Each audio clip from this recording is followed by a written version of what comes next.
anniversary of the Battle of Little Bighorn.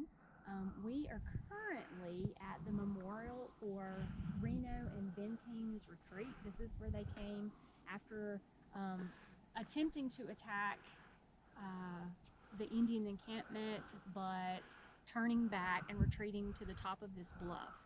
And we are going to walk a trail that shows the area and some of the routes that were taken by Reno.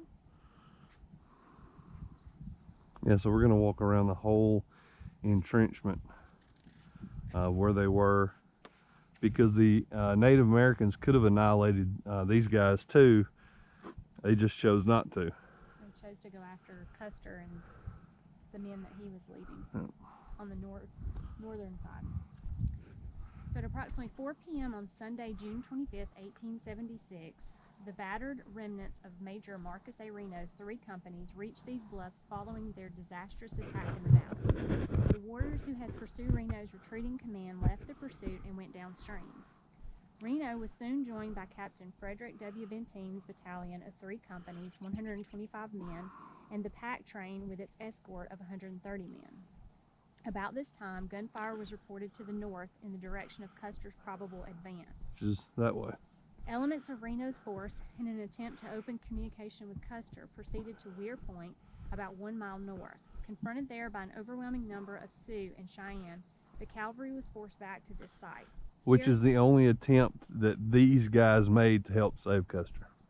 Here, Reno and Benteen established a defense perimeter at about 7 p.m. Hundreds of warriors, having defeated Custer, surrounded the remaining 7 companies of the 7th Cavalry and began firing a hail of bullets into the soldiers' positions.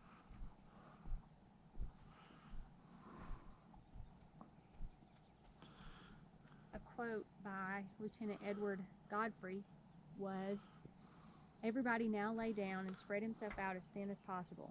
After lying there for a few minutes, I was horrified to find myself wondering if a small sagebrush, about as thick as my finger, would turn a bullet. So I got up and walked along the line, cautioned the men not to waste ammunition, ordered certain men who were good shots to do the firing, and others to keep them supplied with loaded guns." Alright, so this shows where the skirmish line is, and then the timber fight. This was some pretty tough fighting out there in the timber. So you got that last bluff, and then it's Little Bighorn River. Little Bighorn River is kind of where you see the river in between those trees. That's where they were fighting, in the timber. There's a lot of men that stayed in that timber and hid until the warriors passed on. Okay, so it does show that the crossing was right there. Yep, that's the crossing where they had to get across, and men were getting shot from, I think, all sides when they were trying to get up these tough bluffs, and their horses were already tired because Custer didn't rest them. It says, during Reno's retreat from the timber, Crazy Horse, Wooden Leg, Black Elk, and perhaps as many as 600 warriors chased the soldiers across the Little Bighorn River. Reno's casualties are 40 men killed and 13 wounded. The remnants of Reno's command occupy a new position on the bluffs where you are standing. Lakota and Cheyenne casualties are few. Yep.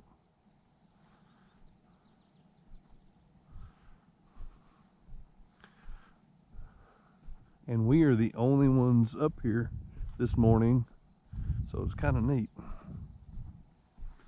It's really peaceful. It is peaceful. I think that many years ago there was all the death right here.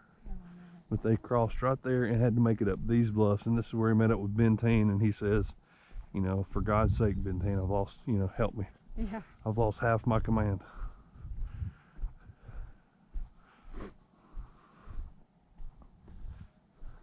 It says warriors took up positions close to the side of the defense area during the night of June 25th and the early morning of June 26th. Captain Benteen asked for more men, so Captain French brought M Company over to reinforce this segment of the line. Warriors with rifles were in positions behind the hills and ridges to the west of this site.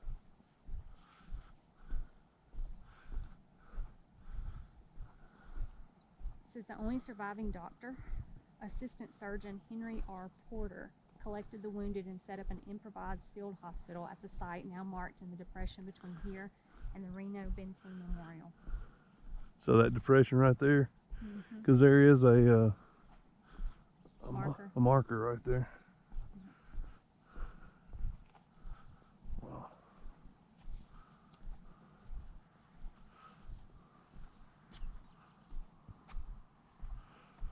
I got a little ahead of myself. It's all right.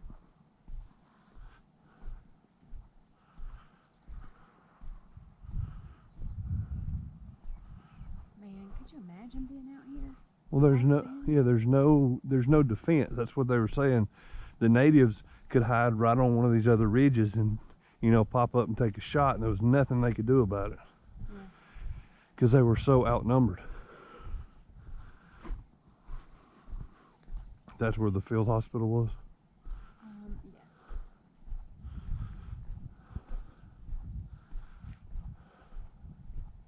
This is where French's men came and reinforced this defense line. Okay.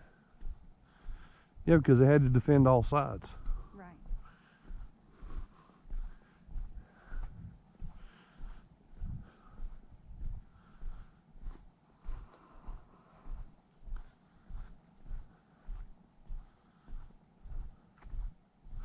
This is gorgeous though. Oh yeah. You can tell where the river runs because of the trees. Yep. It's just in those areas.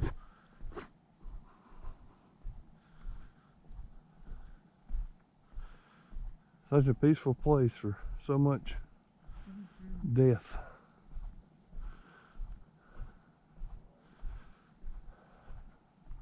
Now a lot of this is private property.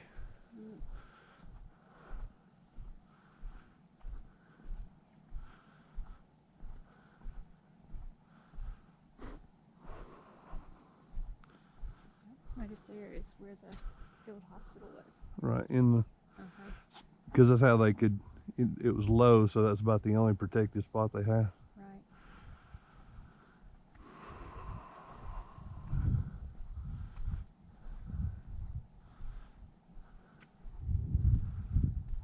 It says that many of Reno's men had been wounded in the valley fight and retreat, and warrior firearms were taking their toll as other men were hit along the line. Yeah. Even laying down, they were getting hit in the legs, the feet. Yeah.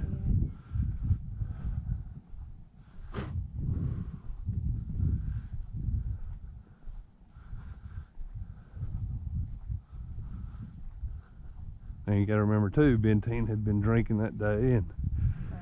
he was already scared, and he didn't like Custer to begin with. Benteen or Reno? Reno. Mississippi. Reno. Benteen didn't like him either. Okay.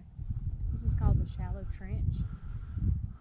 It says a shallow trench was dug at this location the morning of June 26th by some of Captain Benteen's men. Under fire of only 3 or 4 shovels available, much of the digging was done with knives, hatchets, and mess gear. Dead horses and mules were dragged up and laid on the parapet as added cover. Yep. This trench was restored in June 1958 to its original dimensions. Wow. Is this right here? Yep. I mean, you can take a look back at the, you can just see for miles and miles.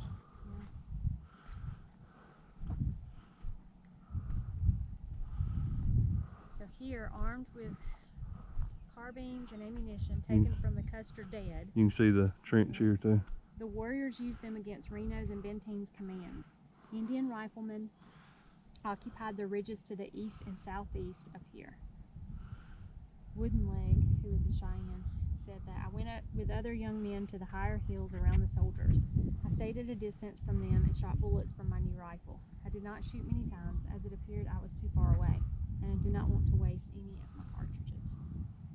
Does it tell what marker that is out there by any chance?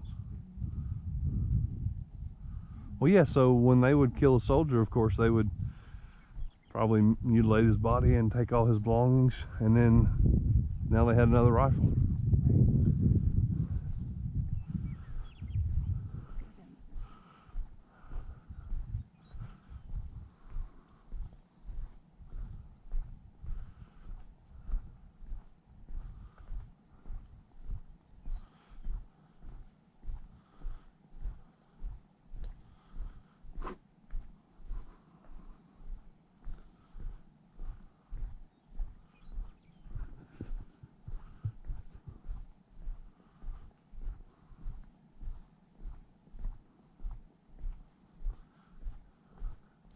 Sun feels warm.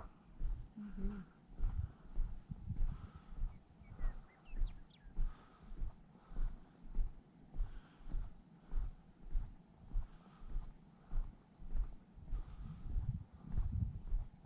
So the marker came out here. Yeah. All right. So this is the story I was telling you The about. without water? Yep. By the morning of June 26th, the command had been without water for many hours. Yep. So, Private Jacob Adams from H Company said, the excitement and heat made our thirst almost maddening. The men were forbidden to use tobacco. They put pebbles in their mouths to excite the glands. Some ate grass roots, but did not find relief. Some tried to eat hard bread, but after chewing it a while, would blow it out of their mouths like so much flour. It says the wounded were suffering terribly from lack of water. Dr. Porter advised Major Reno and Captain Benteen that some of the wounded would soon die unless they were given water. Benteen called for volunteers to go down to the river in the face of warrior gunfire to fill kettles and canteens.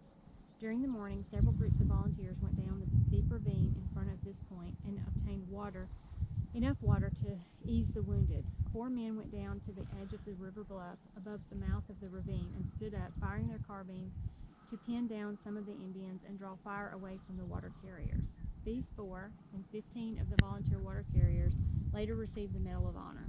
Only one of the water carriers, Private Mike Madden of Company K, was seriously wounded in the dash to the river. A bullet from a warrior's gun shattered his leg so badly that he had to be carried back to the defense position by half Yellowface, a Crow scout. Madden's leg was later amputated in the temporary field hospital at Gibbons Camp in the valley floor. Madden survived to live many years after his discharge from the Army, but for reasons unknown, he was not awarded the Medal of Honor, nor was half Yellowface. Wow. So they went down this all the way to the river. Mm-hmm. Now the river 100 years ago might have been running just a little differently, but Right. still, going down this after you're already exhausted and scared, getting fired at, Mm-hmm. to come back up and up these bluffs Right. to bring water. Wow. It says the Medal of Honor was awarded to 24 men of the Reno Benteen Command for such brave deeds as retrieving an ammunition-laden pack mule from warrior lines, for conspicuous gallantry on the firing line, and for recovering the body of Lieutenant Benjamin Hodgson from outside the 7th Cavalry's defensive positions. Yep. I think that was the one that was Reno's good friend. Mm-hmm. That he went to look for his body instead of trying to go and help Custer. It really didn't make a lot of sense. Of course, he was not in his right mind. So. Yeah, I imagine. But that's amazing. That guy didn't even, he wasn't awarded the Medal of Honor. Yeah. Here's number 7. The cell-shaped trench was restored in June 1958. Yep. It's right here. Skeletal remains, buttons, and scraps of uniform cloth revealed that 2 or 3 men were buried in the trench after the fight was over. Private Julian Jones and Thomas Meter were killed on the firing line about 35 yards further south along the trail. The remains were most likely those of Jones and Meter, and they have been interred in Custer National Cemetery at the north end of the battlefield. Okay, so they were buried here, but they died. That's probably where maybe they fell.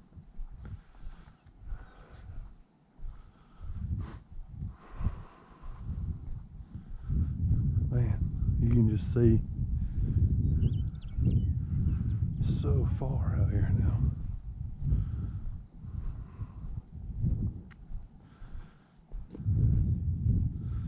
Yeah, there you go. Yep.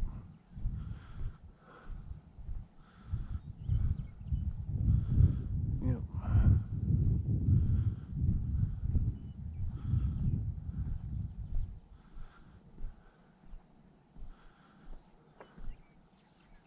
Is that 8 and 11? Mm-hmm. Charles Windolph, Company H, the last living soldier of the Reno Benteen contingent, pointed out the places where Jones and Meter were killed. Windolph died at the age of 98 on March 11, 1950. Wow. He said, when the firing commenced in the morning, June 26, I said to Jones, let's get off our coats. He didn't move. I reached down and turned him over. He was dead, shot through the heart.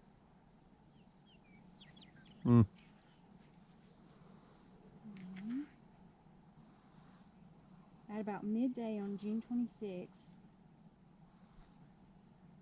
the Minikanji warrior dog's backbone Mm-hmm. was killed about 200 yards northeast of this point. Just as he uttered a warning for his tribesmen to be careful, dog's backbone was shot through the forehead. So